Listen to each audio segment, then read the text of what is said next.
ఆరోగ్యానికి ఉపయోగపడే మునగాకుని ఇలా కందిపప్పుతో వండుకుంటే చాలా టేస్ట్‌గా ఉంటుందండి. ముందుగా ఆకుల్ని ఇలా కోసేసుకొని, శుభ్రంగా కడిగేసుకొని, వాటర్ పెట్టుకోవాలి ఒక గిన్నెలో. దీంట్లోనే మనం శుభ్రం చేసుకున్న మునగాకుని వేసుకోవాలి. ఇది ఉడకడానికి కొంచెం టైం పడుతుంది. మామూలు ఆకుకూరల కన్నా కొంచెం ఎక్కువ టైం తీసుకుంటుందండి. దీంట్లోనే కందిపప్పును కూడా కడిగేసుకొని వేసుకోవాలి. దీనికేమి కొలతేమి అవసరం లేదండి. మనకు నచ్చినంత వేసుకోవడం ఇది. ఇది ఉడికిన తర్వాతే పసుపు, కారం వేయాలి. ఉడకకుండా వేయకూడదు. ఇది ఒక 10 నిమిషాలు ఉడికిన తర్వాత సిమ్‌లో పెట్టి ఉడికించుకోవాలండి స్లోగాని.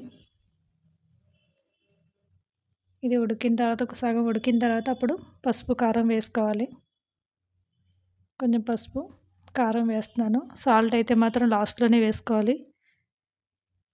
లేతే మునగాకు ఉడకదు, పప్పు ఉడకదు.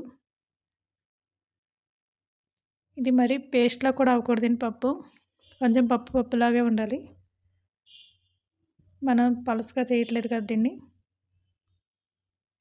ఇలా ఉడకాలి. ఇప్పుడు దీంట్లో సాల్ట్ వేసుకుందాం. 90% ఉడికితే సరిపోతుందండి పప్పు. 100% ఉడకకూడదు. ఇది చపాతీలోకి, రైస్‌లో కూడా చాలా బాగుంటుంది. కమ్మగా ఉంటుందండి ఇలా కందిపప్పుతో వండుకుంటే మునగాకు. అంతే ఇలా ఉంటే సరిపోతుంది. పలచగా వండకూడదు ఇదైతే. దీన్ని ఇప్పుడు పోపు వేసుకుందాం. పోపు కోసం కావాల్సినవి మనకు నచ్చినవి వేసుకోవచ్చు. నేనైతే శనగపప్పు, జీలకర్ర, ఎండుమిర్చి వేస్తున్నా. దీంట్లో పోపు దినుసులన్నీ వేసుకుని పోపు చేసుకుని తాలింపు వేసుకోవడమే.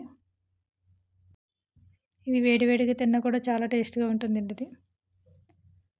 అంతే మనం మునగాకు, కందిపప్పు రెడీ అయిపోయింది.